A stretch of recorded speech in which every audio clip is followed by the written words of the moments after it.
NTN Televisión, lo que tienes que ver.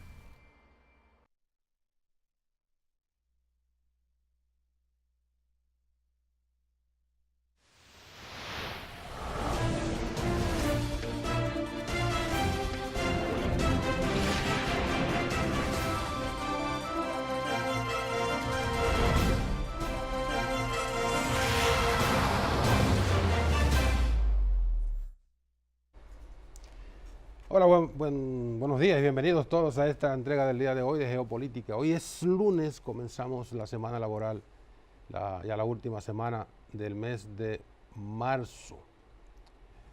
De modo que ya se fue el mes de marzo. La próxima semana ya comenzamos con el mes número 4, el mes de abril. Estamos en primavera. Primavera. Y que todavía no hemos visto los reflejos de la primavera, pero estamos en primavera. Estamos entonces también con el audio en tiempo real en Samantha Radio Online, que se repite a las 11 de la noche para que tengamos una interacción más amplia. El día de hoy vamos a hablar con el licenciado Daris Javier y Cuevas, economista de los Tribunales de la República. Vamos a analizar los temas económicos más importantes de la República Dominicana y de lo que inciden de la región. Hay muchos temas que vamos a compartir con Daris en un rato. Vamos a ver en el día de hoy cómo están las condiciones del tiempo para este comienzo de semana laboral. Sigue la sequía, siguen los problemas de la sequía a nivel nacional, aunque la Oficina Nacional de Meteorología nos está informando de la incidencia de una vaguada, dos vaguadas débiles que han estado incidiendo en la geografía nacional, provocando algunas lluvias ligeras en algunos puntos, lluvias que no son necesariamente ni siquiera un paliativo para la sequía que está padeciendo la República Dominicana. De todas maneras, se prevé que puedan ocurrir lluvias moderadas en las próximas horas en el noroeste, en el norte y también en el noreste, como en la cordillera central. Esas lluvias pudieran incrementarse en las próximas 24 horas, lo que tendría entonces ya un efecto más, un efecto de mejoría para esas zonas que tienen prácticamente todo el país, no son zonas específicas, sino prácticamente todo el territorio nacional que está azotado por esa sequía terrible de más de 4 o 5 meses que no caen lluvias ligeras. No caen lluvias importantes, solo pequeñas precipitaciones que no tienen mucho efecto.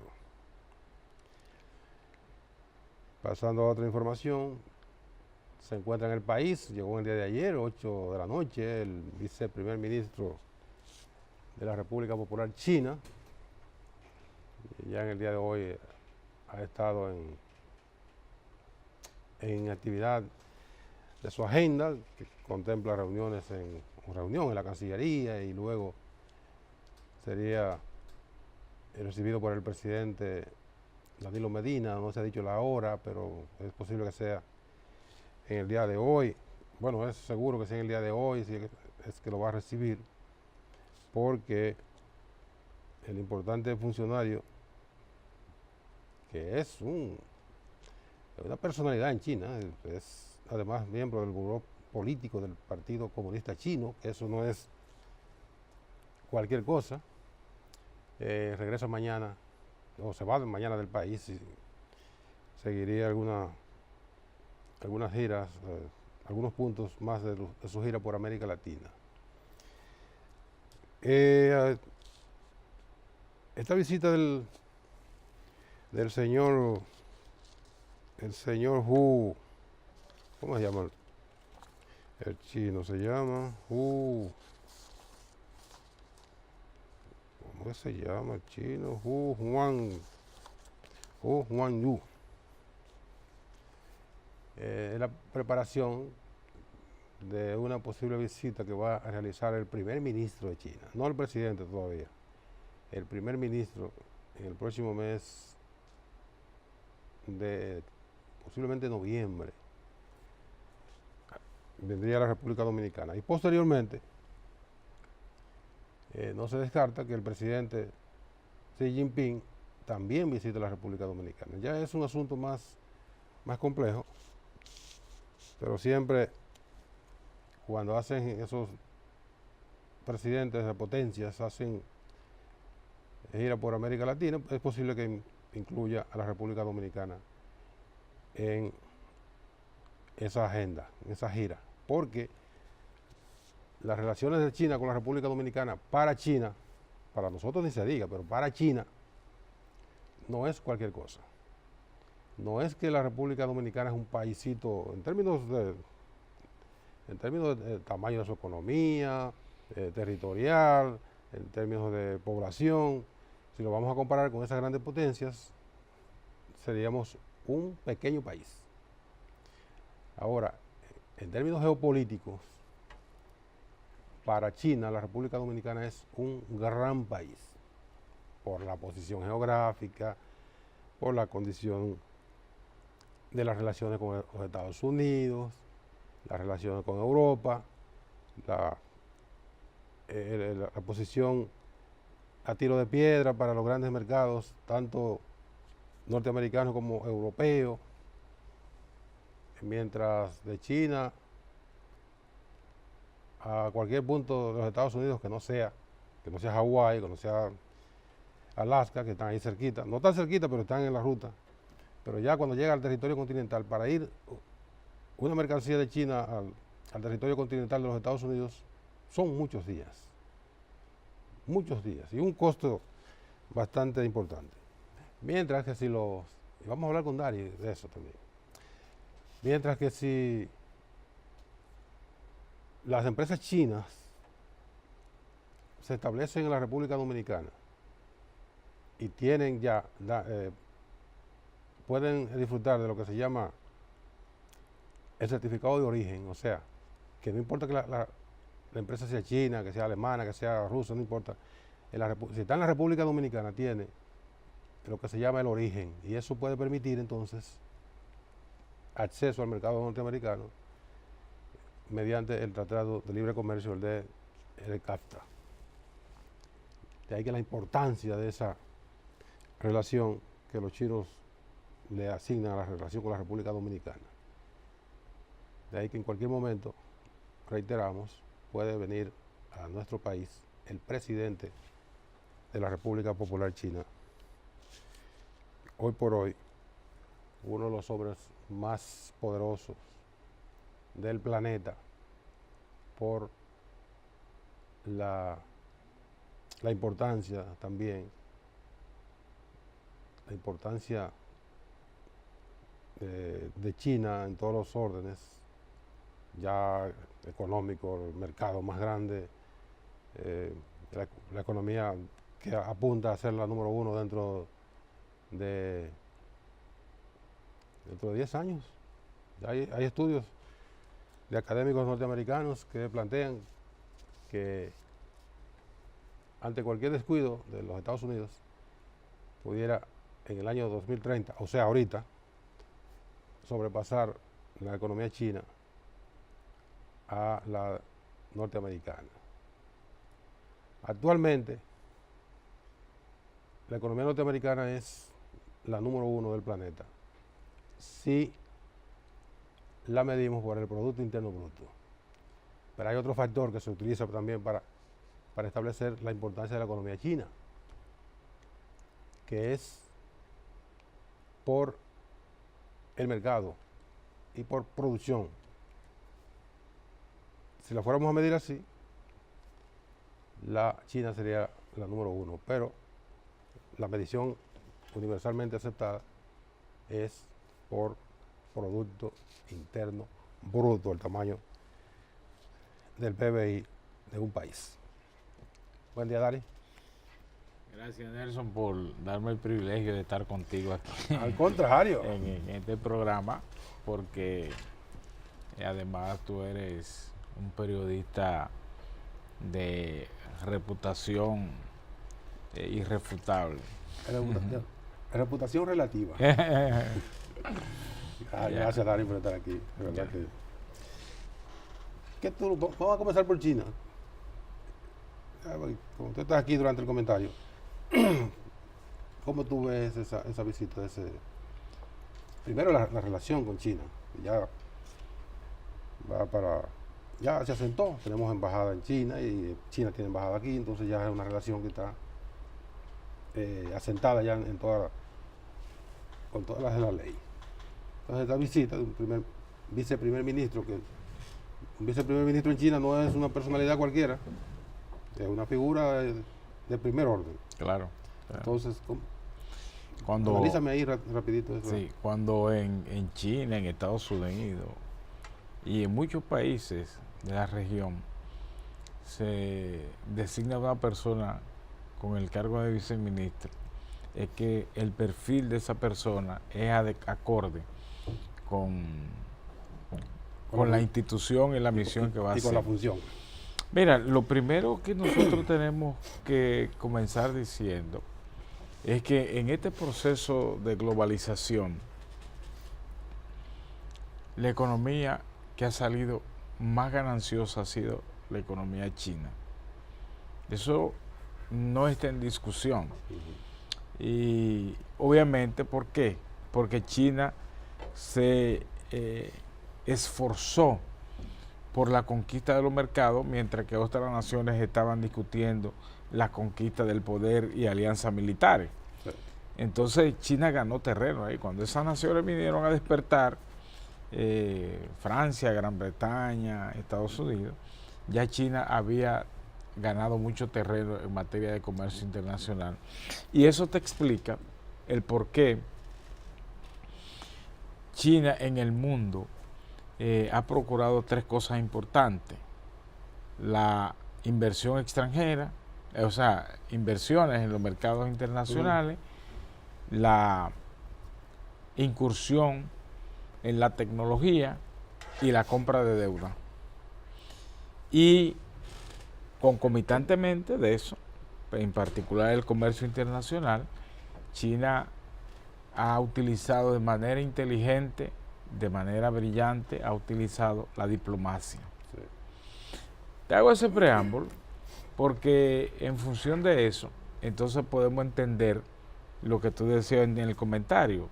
O sea, ¿qué significa un país como la República Dominicana para China? En términos, quizás en términos de lo que es su penetración al mercado, que ya lo tiene, no sea tan grande, pero siempre será significativo porque China tiene una competencia en los mercados globales y ellos entienden que cada vez que se conquista un mercado, entonces es un peldaño en la escalera de el comercio global. Por pequeño que sea el mercado. Exactamente, entonces ellos tienen eso bien claro y lo hacen, te dije, en el marco de la diplomacia, porque en la historia china tú no te vas a encontrar que los chinos en su historia nunca han agredido ni han invadido países. Y eso es otro elemento importante a considerar en el marco de las relaciones internacionales, en el marco de las relaciones económicas internacionales, y en consecuencia el hecho de que la República Dominicana haya logrado compenetrarse ya de manera formal, porque aquí primero la visita de chinos nunca han sido un obstáculo en ninguno de los órdenes. No, siempre pido chino. Y en segundo lugar, viabiliza de manera formal la adquisición de tecnología, posibles inversiones, es decir, te da a conocer más en el mundo. Sí. Entonces, entiendo que la visita de un funcionario de la jerarquía del viceministro que viene, obviamente le da un carácter más importante a las relaciones diplomáticas. Es muy probable que eso tenga tres connotaciones. Una, la que tú dijiste, la posibilidad del presidente chino que venga al país. Otra es cómo ellos pudieran canalizar bajo el esquema de la seguridad jurídica las inversiones chinas en la República Dominicana, también la venta de tecnología, porque estos países en vía de desarrollo, tú sabes que tienen una alta dependencia de la tecnología y del mercado mundial. La tecnología en todos los órdenes, en el área de la educación, en el área de los servicios financieros, en el área de la energía, todos esos elementos están englobados. De manera que no es a saludar que viene.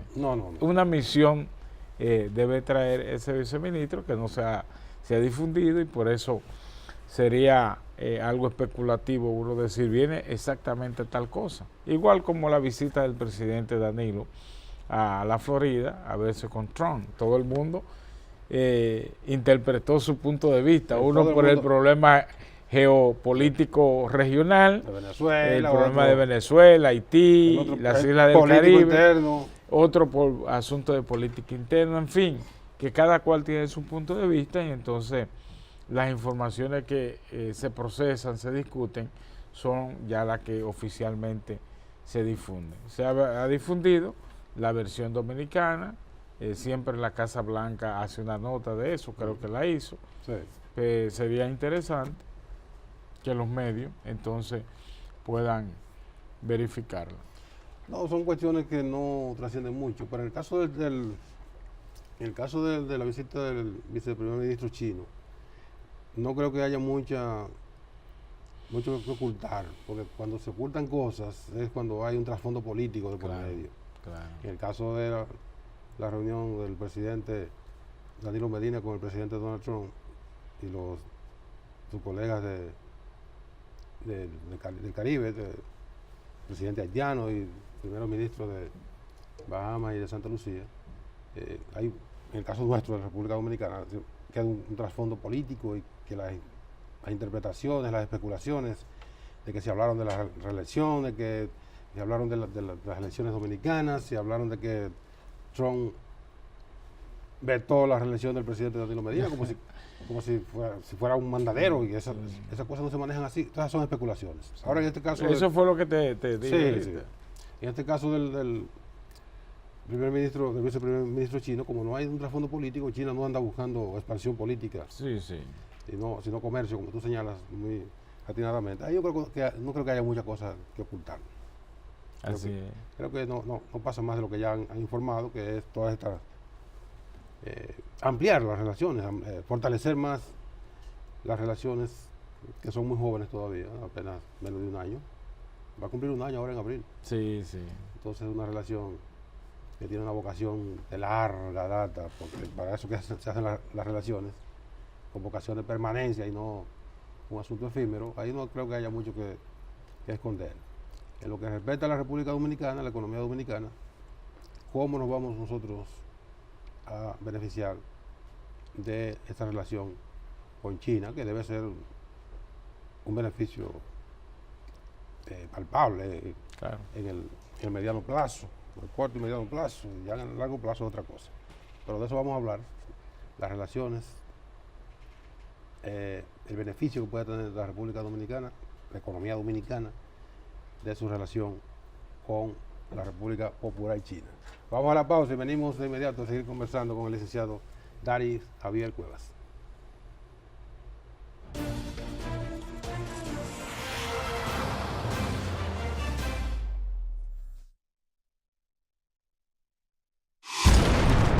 EN Televisión, lo que tienes que ver. EN Televisión, lo que tienes que ver.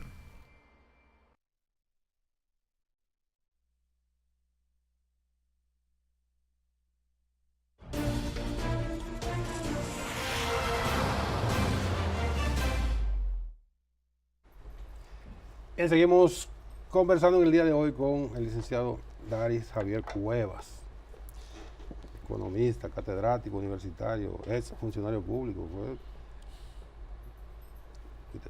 intendente de banco. Intendente de banco es el segundo cargo después del superintendente. Entonces, Dari, antes de entrar en otra materia, vamos a hablar de Dari, este libro. Toma este libro de Dari Javier, esta obra de Dari Javier. ¿Lo tienen en la...? Ahí está, sí. Exacto. Riesgos en la economía global. ¿De qué se trata, Dari? Mira, tú que eres un seguidor de la geopolítica, ¿verdad? Y por eso el programa. Sí.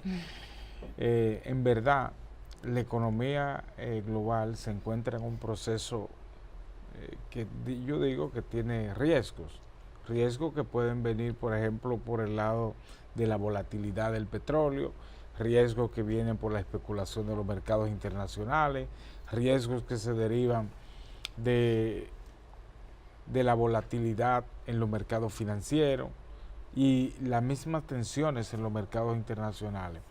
Antes, tú recuerdas que el problema geopolítico se circunscribía a lo que eran las tensiones regionales, los conflictos, las estrategias, los problemas militares, etcétera. Sin embargo, hoy en día, fruto del avance de la geopolítica, que tú sabes que fue el interés por la geopolítica, concluyó con la Segunda Guerra Mundial, ya a partir de la entrada de este nuevo siglo, la geopolítica, ya en el siglo XXI, digamos en el 2001, vuelve a ser de interés. Sí. Pero ya no una geopolítica desde el punto de vista de las confrontaciones de militares en determinadas zonas ni ideológicas, sino que entra otro factor, que es los espacios comerciales. Y entra dentro en ese espacio lo denominado ciberespacios comerciales, que ahí entra la compra por internet, ahí entran los envíos electrónicos, en fin, un cambio muy distinto. Y entonces se desarrolla una parte que es lo que se conoce como la geoeconomía, es decir, la conquista de los espacios económicos, los espacios comerciales. Y en esa dinámica, entonces ya las tensiones no eran la tradicional, las tensiones militares pasan a ser sustituidas por las tensiones en los mercados. Sí. Y ahí entonces entran las guerras comerciales y esa dinámica, ¿verdad?, que produce tensiones, riesgos, especulaciones, es que la interpreto como riesgos que se producen en la economía a escala global. Sí, cuando hablamos de riesgos, por ejemplo, tú tienes un espacio comercial, sí, tienes un mercado, sí, hay riesgo de que un competidor te lo pueda conquistar. Claro. El caso de China.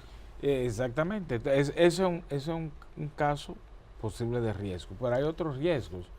Por ejemplo, ¿de qué dependen la mayoría de los países de economía en vía de desarrollo como la nuestra? Dependen con un alto componente de dos componentes importantes, que son las inversiones extranjeras directas, y dependen también de lo que son el turismo. Por ejemplo, el caso de República Dominicana. Entonces, si aquí hay tensiones políticas, si la gente ve que, por ejemplo, hay violaciones a las normas constitucionales, a las normas jurídicas, entonces ese es un factor. La llamada seguridad jurídica. Exacto, ese es un factor que determina la seguridad jurídica y puede ahuyentar los capitales extranjeros, puede ahuyentar el turismo por una simple y sencilla razón. Es que donde hay tensiones, donde hay discrepancias que pueden hasta provocar tensiones sociales, la inversión extranjera y el turismo no van. Por ejemplo, un caso lo tenemos al lado.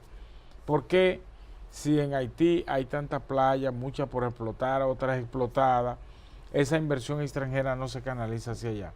Por las propias tensiones que hay, los conflictos que hay y la inseguridad jurídica que predomina por siglos en Haití. Fíjate que en la historia haitiana El único gobierno de transición que se da de manera pacífica es la transición del presidente René Prevar al presidente Martelly. Sí. Después las demás han sido tensas, y otra con conflictos, otra con derribaciones de gobierno, otra con salidas apresuradas de gobierno. Sí. Entonces, eso es importante para nosotros poder entender por qué los países tienen que preservar la estabilidad económica, política y social. Y evitar, por ejemplo, que la visión que se tenga del extranjero sea una visión distorsionada de lo que sea la realidad. A nadie se le ocurre en este momento ir, por ejemplo, a invertir a Venezuela.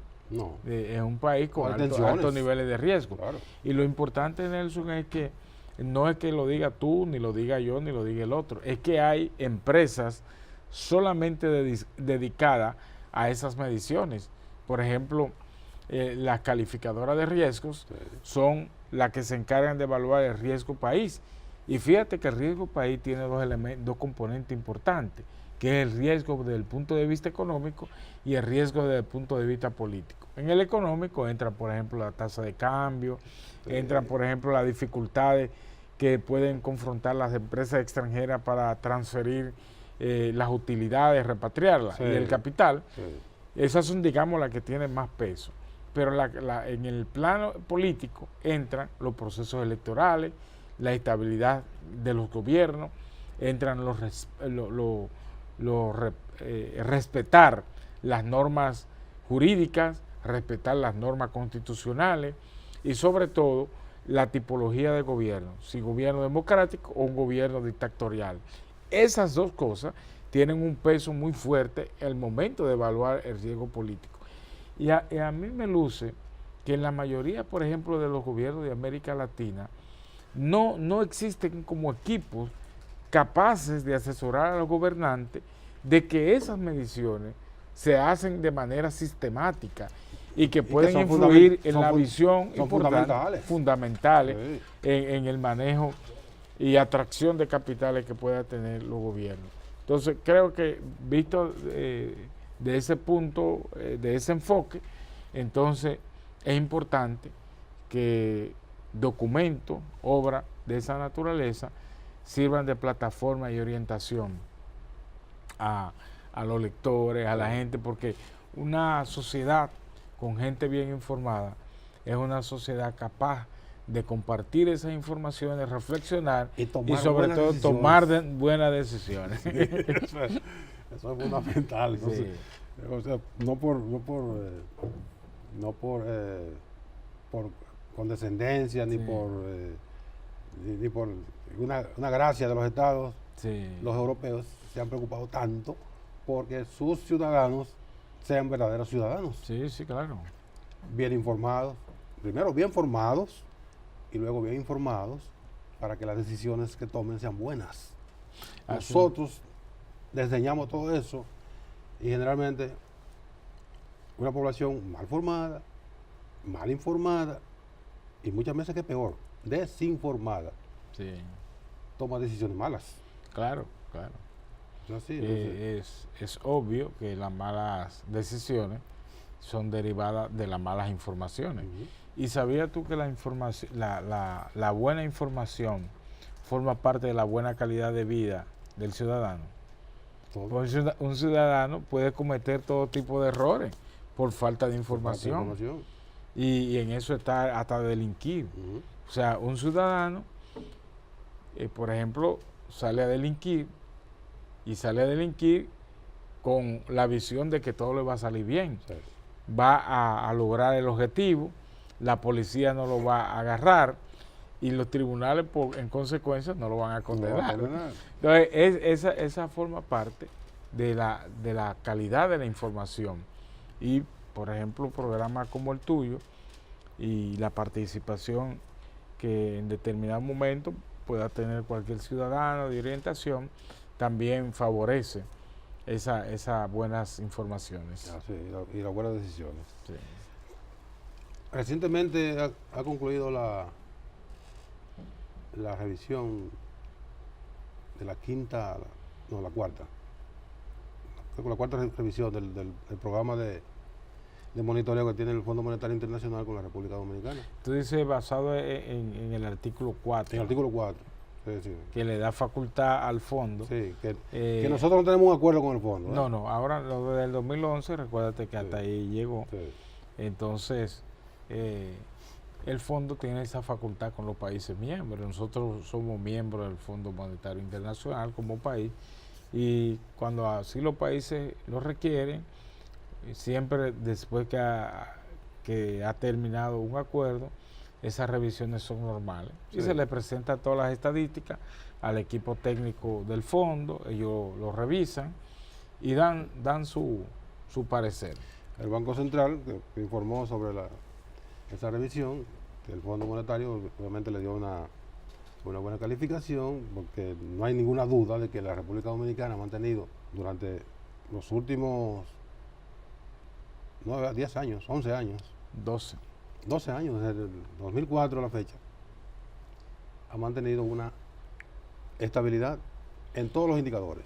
Después de la crisis del 2003, los efectos devastadores que tuvo en la economía, recuérdate que en lo adelante, ya en la etapa de la recuperación, del 2000 tú agarras las estadísticas de la calificadora de riesgo del 2006 al 2018 y te dan una calificación estable de la República Dominicana.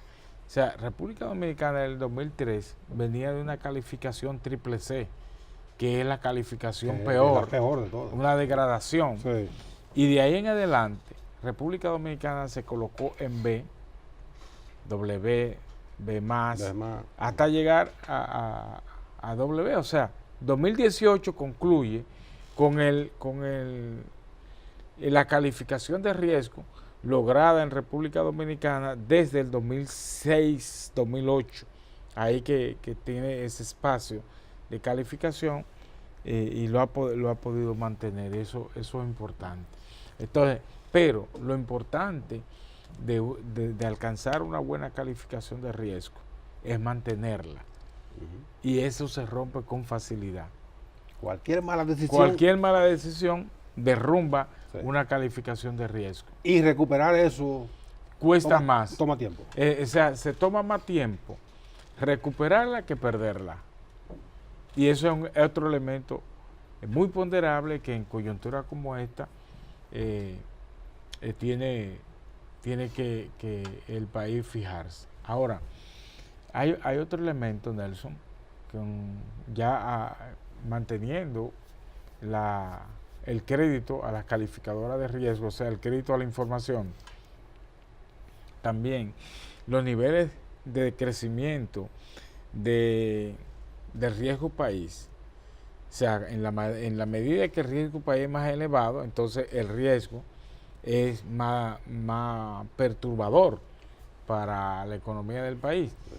Y entonces encuentro un denominador común entre el 2008 y 2018. O sea, del 2008 para acá se han producido varios procesos electorales.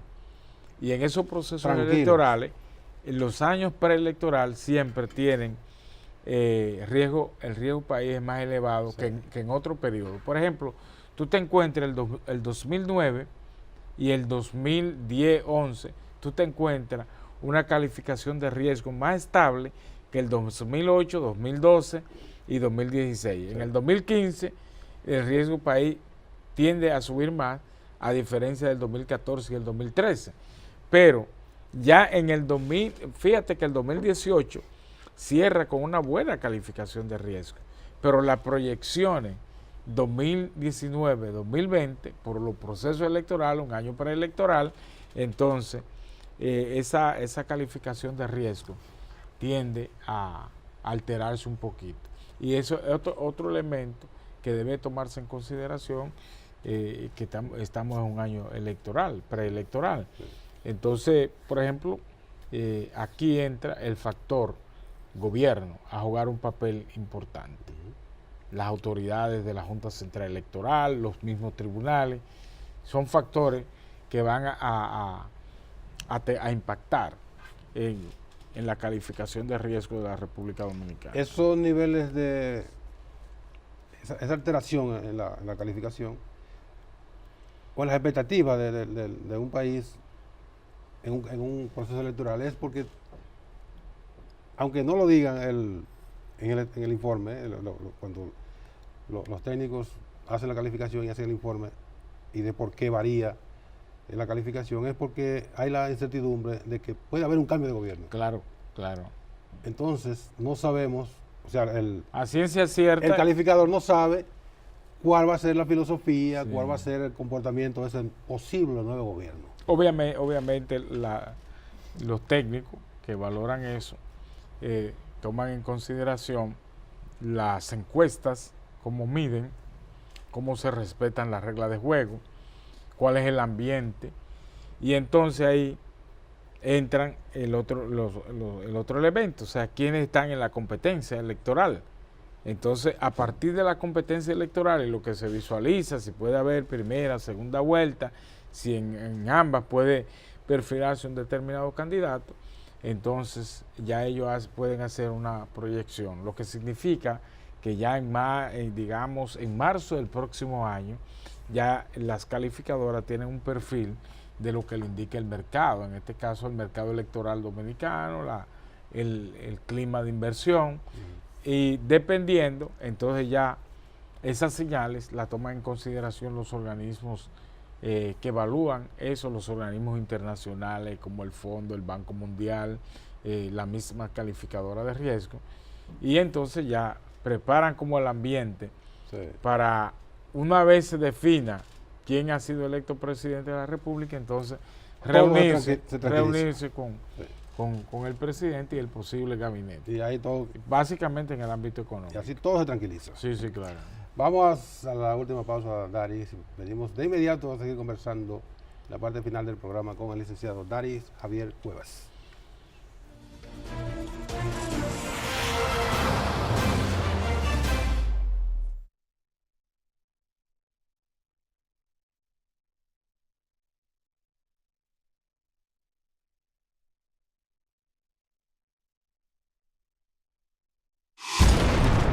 EN Televisión, lo que tienes que ver.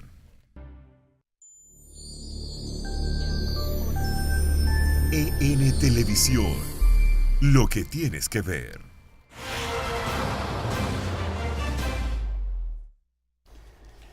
Bueno, y seguimos con Daris Javier. Daris, además de economista y catedrático de la materia, también es político. También es político, ¿verdad, Daris? ¿Cómo tú ves el panorama político? Decía un gran filósofo. No me digas que todos somos políticos. Que todos somos políticos. No. Y además, Julio Terencio decía, soy hombre, nada humano me es ajena. Y la política es una de las actividades humanas más apasionantes. Involucrarse, claro. ¿Cómo tú ves el tema del PLD, por ejemplo, que es el epicentro actualmente de la actividad política en la República Dominicana? Digo epicentro porque todas las demás decisiones políticas de la oposición incluso orbitan alrededor de lo que ocurre en el Partido de la Liberación Dominicana, algo que no es bueno para un país. Debería haber definiciones, o sea, la oposición por un lado, el gobierno, el partido de gobierno por otro lado, y cada cual hace su trabajo sin esperar lo que ocurra al interior de un partido. En este caso el PLD, todo lo que hace la oposición está más o menos condicionado a lo que ocurre en el PLD. Bueno, eso tiene dos razones que le explican. Una, el PLD como partido está en el gobierno con un tiempo dilatado, ¿verdad? Eso es lo primero. Y lo segundo, tiene una figura que marca en las encuestas por su habilitación para competir, que es el doctor Leonel Fernández. Eso no está en juego. Ahora, dentro del PLD está la curiosidad, digo yo así, si el presidente Danilo Medina, impulsará una reforma. Es una curiosidad. Una constitución, sí, porque no es una realidad. O sea, en términos reales, el presidente Danilo Medina no está constitucionalmente habilitado. No. Y yo me resistiría a creer que en un periodo tan corto y para la misma causa se pueda promover una reelección. ¿Qué es lo que uno interpreta cuando ve actividades, por ejemplo, de senadores, alcaldes en las provincias? En algunos casos, 4 creo que son que van. Sí. Es lo malo que están posicionados en las encuestas esos senadores. Y pero es un asunto para ellos, no para sí, los mismos. entonces tienen que refugiarse, ¿verdad? A ver hasta dónde pueden ganarse el favor del gobierno y del equipo que ha trabajado siempre a favor del presidente Danilo Medina. Entonces, cada vez que yo veo una actividad de esa naturaleza, digo, este senador está malo. Cuando miro, por ejemplo, está mal en La Vega Euclides Sánchez. Está mal. Está muy mal. Está mal Rafael Calderón en Asua. Está mal Rubén de la Cruz, Rubén Toyota en Atomayor. En Atomayor. ¿Verdad? Sí. ¿Cuál fue el otro acto? Sonia Mateo. Sonia ya hizo uno. Ya, sí. Pero está muy mal también, porque parece que esta vez Olgo Fernández parece que puede llevarse la delantera en la candidatura. Todo parece indicar eso. Entonces, esos senadores que están muy mal, no es al presidente Danilo Medina que están promoviéndose, es a ellos, pero quieren ganarse. Una sombrilla, a ver. Fíjate una cosa, Nelson, porque que ya cada dominicano sabe a dónde queda una escuela. Y al saber cada dominicano dónde queda una escuela, puede también hacer reflexiones rápido de las intenciones. Si el presidente Leonel Fernández ha salido desde temprano muy sabiamente decisión y ha conquistado más del 50% de los electores, esos senadores se ven en una encrucijada en que tienen que ser leal o mostrar lealtad a lo que ha propugnado sobre el presidente Danilo Medina, y entonces no saben cómo conquistar el favor de los votantes del presidente Fernández. Entonces se refugian en la reelección, en la promoción de la reelección, para al menos tener una tropa de este lado y decir, mira, yo tengo esto, porque ya en aquel favor ya yo no lo tengo. Entonces, eso es un riesgo, es una ruleta rusa. Eso. Pudiera ser que lo pensaran así, pero no necesariamente es así. Uno lo interpreta. Porque así. Una vez unificado el PLD, bueno, todas esas cosas pueden obviarse. Sí, pero si tú estás mal en las encuestas, hay otro que viene de emergente. Claro. Entonces, no es porque el equipo que trabaja con el presidente Fernández lo va a desechar, no. Lo que pasa es que no se ven en la perspectiva de trabajar en ese equipo, y otro equipo que está trabajando ya muestra interés, entonces ya la competencia le va tomando delantera. Sí. ¿Entiendes? Porque, por ejemplo, ninguno de esos senadores, son más leales a Danilo que el senador Reinaldo Pared. ¿Y tú has visto a Reinaldo promoviéndose en un acto de esa naturaleza? No, él se promueve el propio. ¿Entiendes? Entonces, además que Reinaldo no necesita recurrir a eso porque él está corriendo para otra candidatura. Sí. Entonces, Reinaldo ya parte de ahí y tú te das cuenta. Obviamente que en lo interno del PLD, cualquier campaña, entonces para los candidatos al Congreso, a los municipios, entonces tendrá su promoción, su competencia. De manera y suerte que es así que yo veo las cosas. Bueno, vamos a esperar, porque yo, como tú dijiste, un tiempo bastante corto. Sí. Eso ahorita tiene que definirse entre junio y julio. Tiene que estar definido lo que vaya a ocurrir con el presidente Danilo Medina, de modo que no hay que cruzar el puente antes de llegar al río. Gracias, Dari. Siempre. Dari Javier Cuevas ha estado con nosotros En un tiempecito relativamente corto volvemos por aquí Claro. a analizar estos temas económicos fundamentalmente. A ustedes gracias por su atención. Mañana, Dios mediante, a las 11 de la mañana, otra entrega de Geopolítica. Sigan con EN Meridiano.